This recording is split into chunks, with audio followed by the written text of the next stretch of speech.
Hey everybody, it's Party Elite with another online quick battle. October being the month of spooky things, I'm playing as the Vampire Counts, and I'm up against the Warriors of Chaos led by Jolin94. I've kept my army composition pretty simple. I've got Vlad von Karstein in charge, alongside a Vampire, with 5 units of Graveguards with great weapons, 3 ranked up to rank 1, a unit of Fellbats, 2 units of Crypt Horrors, and a Terrorgeist. The thinking here was simple. Against Chaos, it's always a good idea to have armor piercing, which all but the Fellbats and characters have, and I wanted to have some highly mobile troops to help harass and fight with rear charges. Meanwhile, the Crypt Horrors were picked because poison is extremely effective in reducing damage output and vigor against most Chaos units, because it's percentage based, and finally the Terrorgeist was, once again, for the high mobility aspect and also for terror and morale busting.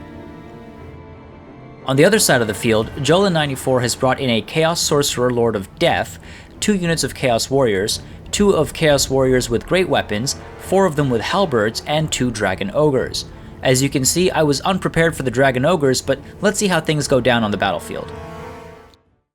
So as always, we're going to start with a look at the opening formations here. You'll notice I have split my army up into 2 very distant parts here. I expected the enemy to deploy in this area, and I thought the battle would mostly take place here, but I was ready for something like this to happen as well. Basically, the thinking here was that I would be able to push here, engagement would take place somewhere on this little plateau, and I'd be able to send these guys in as supporting units from the rear. Instead, we've got the entire deployment happening off to this side, and so as he's pushing down, I want to try and bait him away in this direction for a couple of reasons. One being I want to have these guys able to come in from the rear instead, and also because over here we've got some shallow water, which is actually a big penalty for small units, and he's got a lot of small units, so I'd like to actually try and match up his regular infantry against my Crypt Horrors in these shallow waters. Every little bit helps, so that would be a little helpful if I did have to delay until these soldiers were all able to come down this way.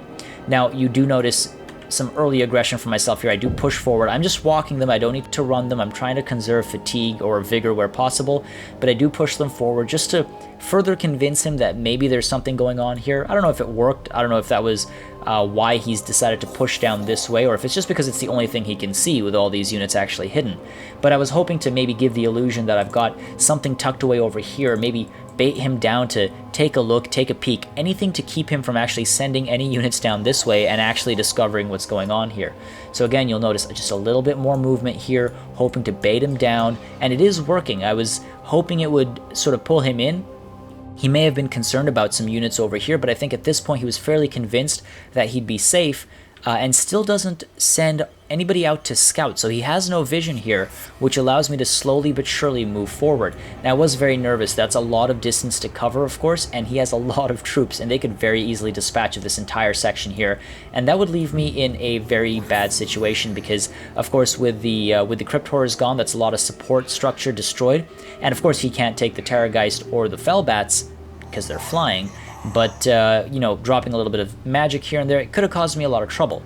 Now, at one point, I do feel like he might be convinced that there's something sneaking up behind him, so I send the Terrorgeist in there just to force him to focus over here, not look around the map, and with the Terrorgeist going in, you do notice right away he drops Fate Abuna, overcasts it, so it causes a little bit of damage to his Sorcerer, but it does cause a little bit of damage to my Terrorgeist as well, and I send him down into these Chaos Warriors, hoping to pull out relatively quickly. Unfortunately, a full surround happens, and these Dragon Ogres respond right away. The Terrorgeist, for some reason, decided to move towards them automatically, so I have to order it to get away. It has to push through all of these individuals just to get away from these Dragon Ogres, and you'll see it does start to crumble right away, so I get very nervous that I'm going to lose a very high-value unit right away because of a silly early aggression there. Now, at this point, you'll notice that my army is also arriving at its destination. It's made it across, and I was convinced that at this point he had seen my army, so I decided to put this rather meager Winds of Death down here. It didn't really do much, as much as I'd hoped, and instead it actually exposed the play here, because it was only after that he turned his troops around. So a bit of a mistake there. I feel like if I'd waited longer, I would have been more efficient. However, when he sees this army now coming down from this side, I think it's pretty clear to him what's going on, and he splits his forces almost right down the middle, you'll see, sending a bulk of them over here to take care of these Crypt Horrors, and reserving most of them, or I guess an equal amount of them back here, alongside his Lord to take care of this contingent. The Terrorgeist, meanwhile, I am preparing to send in, as well as the Fellbats. They're off in the distance right now, but I do want to time some maneuvering with them, and meanwhile these Crypt Horrors as well, I am planning on sending them in. Now, I make a little bit of a mistake here. I send them up this way to try and get some side flanking maneuvers in. I should have actually pushed them this way. That would have helped give me access to the rear, and at the same time it's a shorter distance, so a little bit of a mistake there. I should have pulled them downwards as opposed to upwards, but everyone's prone to mistakes, of course. Now you'll notice over here we have another spell going down. I've got Spirit Leech on the Chaos Sorcerer. I want to get rid of him as quickly as possible. Morale damage is the game here for me. I want to cause morale damage and as much terror and fear as possible. So you'll notice in terms of the engagements, I've got a few things going on. I've got two of these Grave Guards with great weapons engage with two of these Chaos Warriors, and I've got two of these, again, engage with Halberds as well as great weapons. And this one here, I'm actually trying to prevent a flanking maneuver from the Chaos Warriors. If these Dragon Ogres were able to get around and behind, it would spell the end of the battle for me. So I had to actually send these Grave Guards in there to intercept the Dragon Ogres, and it does its job. It thwarts them, it actually reflects them right back, and I continue to give chase. Meanwhile, you'll see that as the Vampire and Vlad von Karstein go in, I also drop a Soul Blight, and that helps because, for a few reasons actually. So the Soul Blight makes sure that armor as well as weapon damage is dropped. I don't care so much about the leadership damage right now. I mean, it helps in, one of these cases, but it's mainly about that percentage-based weapon damage reduction that works great against Chaos, and the armor reduction that'll help me cause more damage nice and early. Meanwhile, you'll see as my Terrorgeist comes down, he does have an upgraded Spirit Leech down on him, so it does cause a little bit of damage again, making me a little nervous, but I do need him in there to cause that early rear flanking damage both to morale and health. You'll notice also the Fellbats are now coming down as well, so the maneuver was a little mistimed because you'll see these Dragon Ogres are able to get in and again just pin my Terrorgeist for a little bit. I'm able to pull him away though, and there you go. The Master of Beguilement goes down from Vlad von Karstein, and what that means, these Fellbats are able to keep these Dragon Ogres busy, and these Dragon Ogres aren't able to dispatch the Fellbats quickly because their melee attack is actually dropped down to 0, so they're not getting any hits in, which means that they will be kept occupied, allowing my Terrorgeist to have a bit of a field day here. Now, while that's happening, I'd like to point out that one of my Crypt Horrors were actually plugged in by 4 of these units here, so they're taking quite a bit of a beating. In fact, he's able to pull some of his troops back. Meanwhile, the other Crypt Horrors are able to get through, so I do send them in for some flanking maneuvers, realizing now that I made a bit of a mistake. It would have been much better had they come in from the rear here, but all is not lost. As you'll see, the Terrorgeist is able to do a lot of work here, immediately causing terror and routing these Chaos Warriors with Halberds here. And meanwhile, you'll see that, in fact, on these Crypt Horrors, the Fate of Yuna does go down, so causing a little bit of damage there. Not good for me, obviously, but I am happy that it's on these Crypt Horrors as opposed to, of course, the Terrorgeist, because that's my high-value unit. I cannot afford to use it, to lose it. I also put down an Invocation of Nehek on there, making sure it stays alive, especially because it's against anti-large units right now. But you'll see it does a good job ping-ponging back and forth, causing a little bit of terror, making sure these units rout, and making sure that I win this initial frontline engagement, if we can call it that. So with that done, I'm able to push in and try to take care of these Dragon Ogres. You'll notice these Fellbats still alive, still keeping these Dragon Ogres busy, so these Crypt Horrors now diving in there, causing their poison damage, causing a little bit of damage there. Aspect of the Dread Knight does go down, helping the forces stay for longer, helping Chaos survive for longer and not break apart as quickly as it was just moments earlier.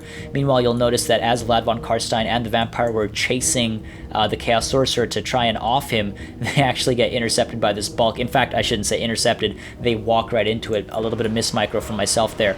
Meanwhile, you'll see that the Terrorgeist is coming back into the action, and off to the side here, these Crypt Horrors are basically taken care of at this point. So again, just quickly trying to take care of these Dragon Ogres, sending the Terrorgeist in with a side flanking maneuver, just trying to cause a little bit of damage here, but again, a quick response from these Dragon Ogres, so keeping me on my toes here. I have to pull the Terrorgeist back right away, and he makes a fatal mistake here, pulling the Chaos Sorcerer down. Maybe it was because he was afraid of the Terrorgeist and what it might do, but by pulling the Sorcerer down, I'm actually able to disengage Vlad von Karstein this way, where the enemy forces are a lot thinner, it makes it easier for me. I'm also able to send the Terrorgeist in after all, just to dive in and throw the Sorcerer around. So just before another cast goes down, in fact, as well, I believe that was going to be a Fate of Buna, we'll never know, but that interrupts the spell cast, and I'm able to pin him down with the Terrorgeist, and Vlad von Karstein goes down as well. So this becomes a massive sort of bulk of fighting going on. You'll see the Crypt Horrors are quickly crumbling now. I send the Graveguard in, just trying to cause as much damage as possible, trying to take care of these two infantry units. And again, you know, quick response and good response with the Dragon Ogres, trying to pin down and keep this Terrorgeist away from the Lord. But of course, you'll see I've done a lot of damage already. Vlad von Karstein is able to cause a significant amount of damage. He has started to rout. I drop a Master of Beguilement on him. That was a bit of a miscast or misuse of an ability. I didn't need to do that. Instead, now I've been pinned down by these two units of Chaos Warriors and with great weapons, so that's a bit of a troubling situation for me. Terrorgeist I have put aside here, hoping to keep him alive for a little bit longer, and then in the middle, again, another Soul Blight going down, just trying to win this central engagement right now. I want to make sure that armor damage, or rather the armor is reduced and the weapon damage is also reduced here. Now, again, the Terrorgeist going in, just trying to get a little bit of a charge in there, trying to break some of these units, cause a little bit of terror, and you do see that it does work right away with one unit, and hoping that this flanking maneuver alongside the damage caused is able to just break this central engagement.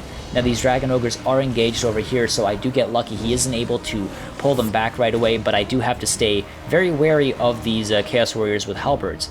At the same time, I'm also concerned about the situation that Vlad is in. He is surrounded by a handful of troops here, so I'm a little nervous. He is able to take care of the Chaos Lord, and then I'm a little less nervous, of course, but that outnumbering situation alongside a Chaos Lord, just a little nerve-wracking. So once that's taken care of by Vlad himself, I'm able to send my Terrorgeist back in for another rear charge, but again, a quick response from these Dragon Ogres, keeping me on my toes. I have to pull the Terrorgeist away right away, and you'll notice that these Graveguard units as well, they were chasing off some troops. I'm able to pull them back in.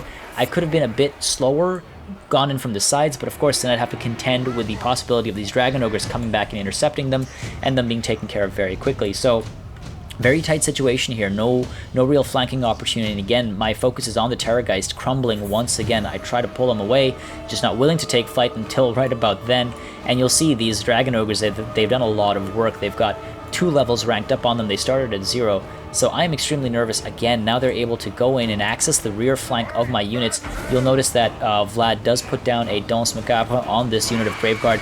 Again, just trying to take care of this situation as quickly as possible. Finally, I send this Terrorgeist in. It is time to free Vlad from this nuisance.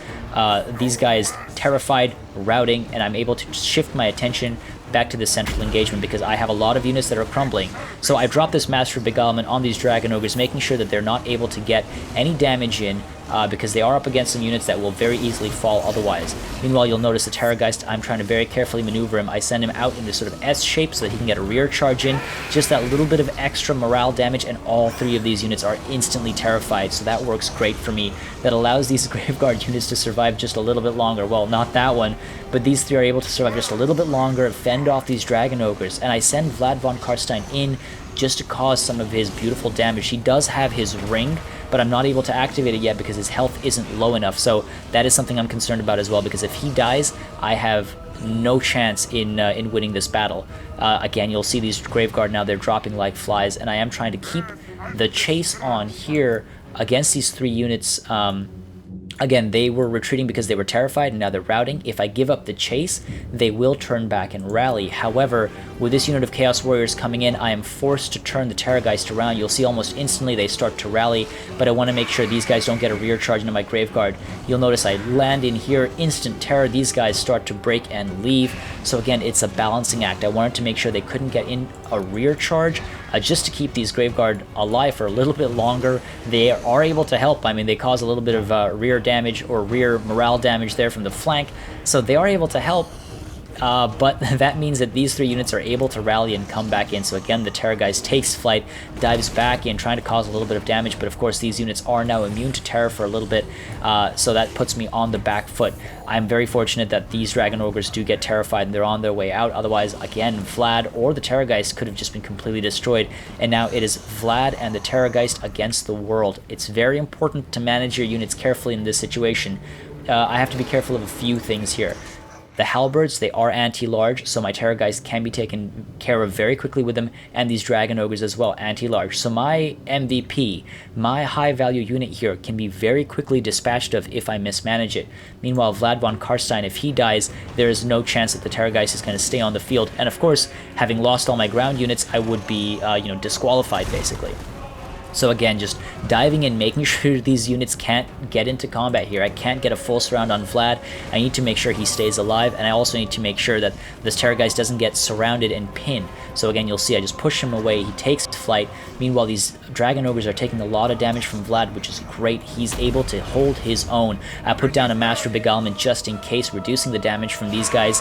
And again, just, having a good time here, and you'll notice the Terrorgeist coming in once again, just a little bit of a bounce there, trying to cause some terror, trying to damage the morale here with a rear charge. He does get surrounded, so I am a little nervous, but this is do or die right now. I need these guys to break now.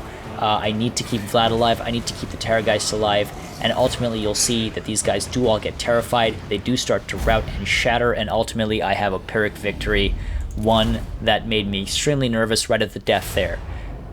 I hope this battle shows the value of persistence, terror, and being downright stubborn in your desire to win.